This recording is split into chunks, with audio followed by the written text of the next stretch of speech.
What is going on, everyone? My name's Boyd and I'm back with some more Age of Mythology of the Titans action. Spawning on the left side of the map in the red color, playing as Odin. His name's Matrius. His opponent today in the blue color, playing as Odin as well, is ShadowFaxx. The map is Blue Lagoon and it's game number 3 for the Champions League between these two players. It's currently 1-1 between them as well. This is a match point. Whoever wins this game gets the dub. Goes away a very happy human being, but Matrius is shaking things up right now, deciding to go with the Odin instead of his tried and true Poseidon. A little known fact, Matrius was a Norseman before he decided to become a Poseidon one-trick. He used to play a lot of Loki and Thor, a very strong player indeed of those gods before he decided to win some more games. But Odin Mirror here is going to be super interesting. ShadowFaxx, I'm not sure how used to this he will be. Not a lot of players pick Odin into Odin. There's a lot of players who play Odin as the flavor of the month to defeat, say, an Atlantean player, but not many Odin players play the Odin Mirror here. So we'll see what they choose to go for. This matchup, in my experience, is all about the hitting the early aggression and making sure that you're pumping units out. Because if you fall behind in the matchup, it's really, really hard to catch up. So being aggressive and picking off free units early by just having a couple more units than your opponent is really key. The other option here in this matchup is to simply just go Heimdall and go for a rush. And we do see that this gold mine here is very, very exposed here. The same with Matrius, actually. So a Heimdall rush in this matchup on this map right now will be absolutely huge. And we do see the Scrowling searching around here for ShadowFaxx. Both players checking out their side of the base. We'll see if they move forward or not. Honestly surprised to see no veto or anything like that. Or they may have already used it, but both players with super exposed home gold mines can be very, very devastating to the Heimdall. A lot of players want to be going Freya here in this matchup because the Valkyrie can inflict a lot of pain if you don't have one for yourself to defend or inflict the pain back. But if you do go Heimdall here and they have this exposed gold mine, they're just not going to get any gold, they're not going to get any food, and then the Einherjar come in and the armies just do not win. And we do see a relatively forward temple here from ShadowFaxx, looking like he wants to be defending this rhinoceros here. Hey, thank you so much for the $5, Dr. Jack. Buy yourself a coffee or fam or something you really decide. I will, my friend. Appreciate it, man. Yes. So temple forward here for ShadowFaxx. We'll see. We'll see if this is going to bite him in the bum or if it's going to be the big one for him. It looks like he's trying to go quite fast at 3:15. He's going through Freya though. So no Heimdall. He hasn't checked out his opponent's base at all. But having the forward temple will mean the Valkyrie will reach the enemy base very, very fast and hit those giraffe. Or not the giraffe, hit a second hunt, but I feel like Matrius is still going to be eating this giraffe at the same time. Are we just both hitting the same time? Actually, Matrius is going faster than ShadowFaxx, about 10 seconds faster it seems. Or actually like 5 seconds faster, I should say, not 10 seconds faster. So not the biggest deal there. So we'll see if this becomes an issue or not. The Hersa and the Scrowling moving forward, he's going to try and put a forward longhouse down somewhere. The Scrowling already putting walls up in this position here. Going to be trying to surround this gold mine a little bit. The units from ShadowFaxx being very aggressive here. It's looking like the next Hersa will pop out and build a longhouse there. Matrius throwing down his own longhouse right in the front. ShadowFaxx sees the gold mine. Freya comes through for both players. Valkyrie's moving forward here.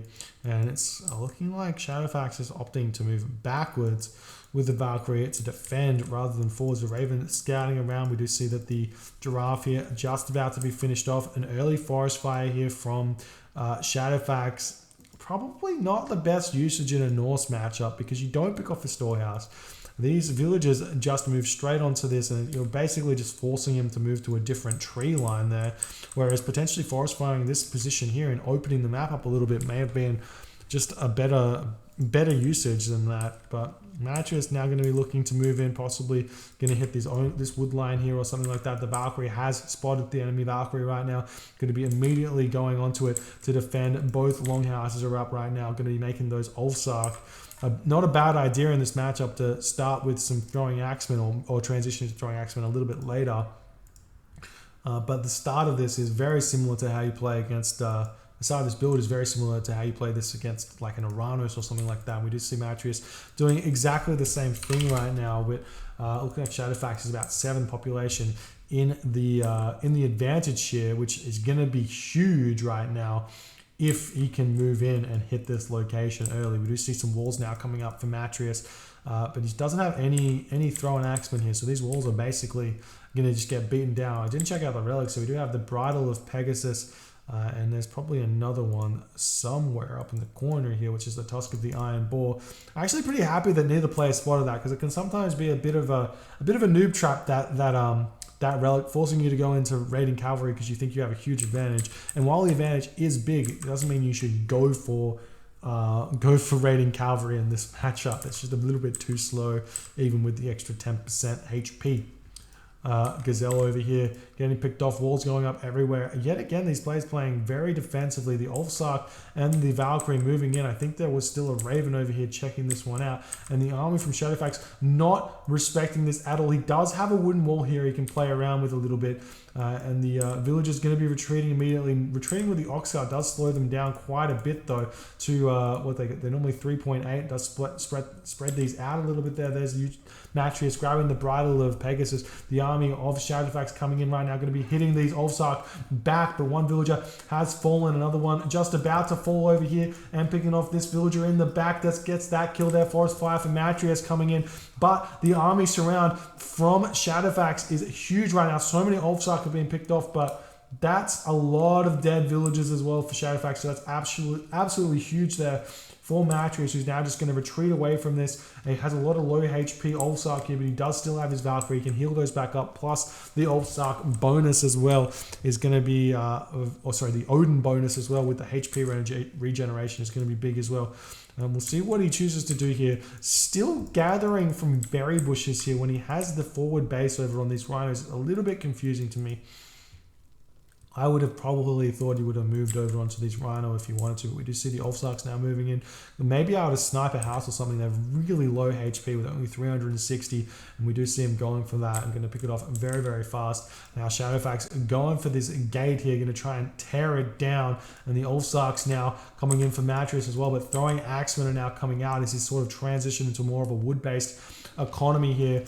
And the Ulfsarks trying to pick off the Hersa, not going to quite get in there, but get a lot of free hits. The Hersa are going to jump onto that Valkyrie right now, and the Ulfsark over here picking off all of these houses of ShadowFaxx, but he's sitting in the clear for just a little bit, so not the biggest deal. But villagers moving forward now onto this location. The Ulfsark are going to be able to hit this as well. There's not enough units over here for ShadowFaxx, who's going to actually have to retreat here. He's only got 2 Ulfsarks against 7 Ulfsarks of Matrius, so he will be able to come over and defend against this with the rest of these units. But this Oxguard is getting targeted down. The Hersa gets immediately targeted. Matrius or ShadowFaxx not paying attention as he's running his Ulfsark through Matrius's base, but not actually able to find too much damage there. The Hersa does get picked off. Going to be able to pick off a Ulfsark in the back here as a somewhat of a trade at this point.